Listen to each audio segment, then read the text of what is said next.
వరద పరిస్థితులకి ప్రజలు పడుతున్న కష్టాలకి వాళ్ళు ముందుకొచ్చి వాళ్ళ ఒకరోజు 1,64,000 మంది పంచాయతీరాజ్ శాఖ అధికారులు, అలాగే గ్రామ సచివాలయంలో ఉండే వాళ్ళు మనసు కదిలి కరిగి మేము కూడా మా వంతు సహాయం కష్టాలను ప్రజలకు మేము చేయాలి.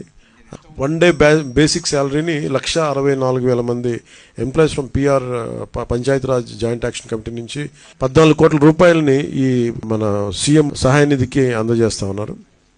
మనస్ఫూర్తిగా వాళ్ళందరికీ పంచాయతీరాజ్ ఎంప్లాయీస్ అందరికీ పేరు పేరున మీ అందరికీ సచివాలయ సిబ్బంది కూడా మీ అందరికీ పేరు పేరున ధన్యవాదాలు తెలుపుకుంటా ఉన్నాను. మీరు ఇచ్చే 1,200 కూడా డబ్బే కాదు, మీరు చాలా నైతిక బలం ఇచ్చారు.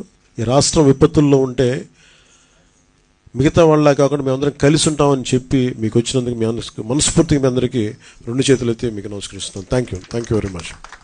అలాగే నాయక్ గారి ఆధ్వర్యంలో పంచాయతీరాజ్ ఇంజనీరింగ్ డిపార్ట్మెంట్ కూడా మేము కూడా మా సంఘం కూడా వస్తుందని చెప్పి 75 లక్షల రూపాయలు ఈ సహాయ నిధికి ముఖ్యమంత్రి గారి సహాయ నిధికి అందజేస్తా ఉన్నాను. థ్యాంక్ యూ నాయక్ గారు. ప్రతి ఒక్కరికి పిఆర్ ఇంజనీరింగ్ డిపార్ట్మెంట్ ప్రతి ఒక్కరికి నా హృదయపూర్వక ధన్యవాదాలు. అలాగే రూరల్ వాటర్ సప్లై సంబంధించి సంజీవ్ రెడ్డి గారి ఆధ్వర్యంలో ఈ దాదాపు 1300 మంది పనిచేస్తారు. సో వాళ్ళ అసోసియేషన్ నుంచి కూడా దాదాపు 10 లక్షల రూపాయలు ఈ ముఖ్యమంత్రి గారి సహాయ నిధికి కమిట్ అవ్వడం జరిగింది. అందరం కలిసి ముఖ్యమంత్రి గారు సమయం తీసుకొని వారికి ఆ డబ్బులు అందజేస్తాం.